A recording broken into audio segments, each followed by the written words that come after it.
திருச்சிற்றம்பலம். தினம் ஒரு திருமந்திரம். திருச்சிற்றம்பலம். இருந்து வருந்தி எழில் தவம் செய்யும் பெருந்தன்மையாளரை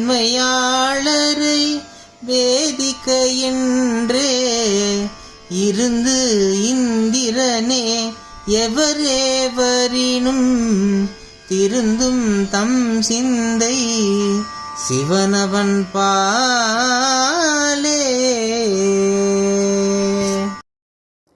திருச்சிற்றம்பலம். இருந்து வருந்தி எழிற்தவம் செய்யும் என்று தொடங்கும் பாடலை இப்பொழுது காணலாமா? இருந்து வருந்தி எழிற்தவம் செய்யும். ஓரிடத்தில் அமர்ந்து உடலை வருத்தி மிக உயர்ந்த அழகிய தவத்தை செய்யும் பெருந்தன்மையாளரை பேதிக்க வென்றே. மேன்மையான குணம் கொண்ட அந்த தவயோகிகளின் மனதை நிலைக்குலைய செய்ய, அதாவது திசை திருப்புவதற்காக. இருந்திந்திரனே எவரே எனினும், அரியாசனத்தில் அமர்ந்திருக்கும் இந்திரனே வந்தாலும் சரி, அல்லது வேறு யார் வந்து சோதித்தாலும் சரி, திருந்தும் தம் சிந்தை சிவனவன் பாலே. சீர் செய்யப்பட்டவர்களின் தூய உள்ளமானது சிவபெருமானிடமே நிலைத்திருக்கும், அங்கிருந்து விலகாது.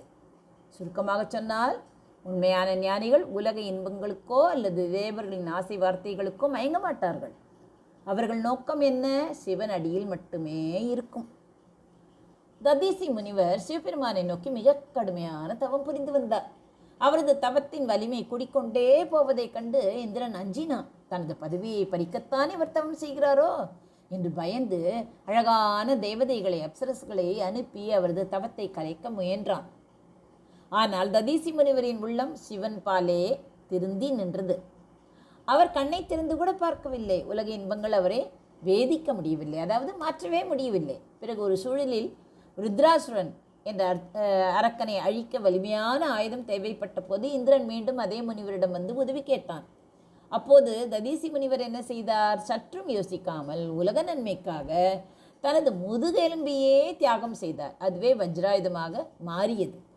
தனது தவத்தை கலைக்க முயன்ற இந்திரனிடம் அவர் கோபப்படவில்லை. ஏனெனில் அவர் உடல் மீதோ பதவி மீதோ பற்று வைக்கவே இல்லை. அவரது சிந்தை எப்பொழுதுமே இறைவனிடம் மட்டுமே இருந்தது. இந்த உறுதியான மனநிலையே இந்த பாடலின் சாரமாகும். இருந்து வருந்தி எழிற்தவம் செய்யும் பெருந்தன்மையாளரை வேதிக்கவென்றே இருந்திந்திரனே எவரே எனினும் திருந்தும் தம் சிந்தை சிவன் அவன் பாலே. எவ்வளவு நல்ல பாடல் பாருங்கள். நன்றி, வணக்கம். உமா பாலசுப்ரமணியன்.